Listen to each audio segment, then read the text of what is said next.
I mean, correct me if I'm wrong, but it's not just something where you get to mark this down as look at this awesome swim I did. I mean, it's an honor to do this kind of thing, I feel like. It's a tremendous honor, and I know all the swimmers feel that way. I certainly feel that way. I mean, I'm honored and humbled. I mean, not only am I working with 68 great swimmers and just tons of great people who are helping make all this possible. I mean, as you can imagine, there's so many moving parts when you've got a 411-mile route with 17 stages.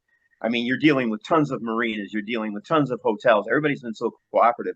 But the family members of the Edmund Fitzgerald crew, I've had an opportunity to interact with a number of them.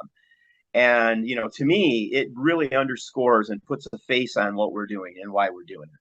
And when you're doing the swim, and obviously it's the swim itself is a massive undertaking, right? The swim itself is going to be a huge undertaking. From the outside looking in, I'll just say that. But to immortalize it then in this film, and you're going with that, and you've got the history and everything that goes with it. I mean, I've looked back at some of the stuff that you've done, and I mean it's huge and everything. But do you feel that this might be please correct me if I'm wrong, but when you put something this big together that has this much significance for it, I mean, this is something that it really is. It's going to be a true legacy for you personally as well. Well, thank you. It's certainly one way I would like to be remembered. Um, because yeah, I've done a lot of things individually on the Great Lakes, and that is very rewarding. And I've always done it for a cause, and that's extremely rewarding.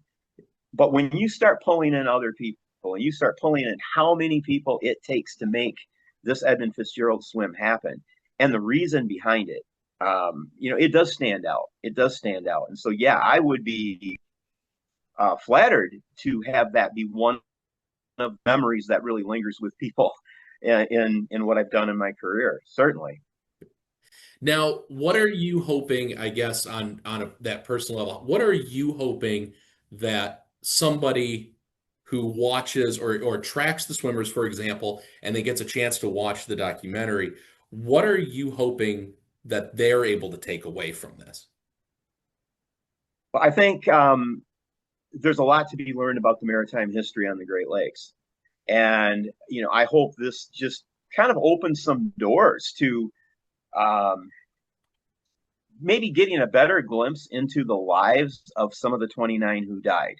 Because, we plan to be interviewing family members, um, getting personal stories of, some of the rescuers, who took that call. And, some of them are still alive, some of them are not. Um, but really just understanding what transpired 50 years ago and keeping that memory alive, so that when we're no longer here, you might still be here. You're a younger guy than I am, but on the 100th anniversary, you know what? Don't write me off. I might still be here. But on the 100th anniversary, people will be looking back at what these crazy swimmers did 50 years ago, and that film will still be alive. That film's going to outlive all of us. So that's the thing, is the legend lives on. Truly, I want the legacy of these 29 men to live on. And that's really the biggest thing that I want this whole project to accomplish.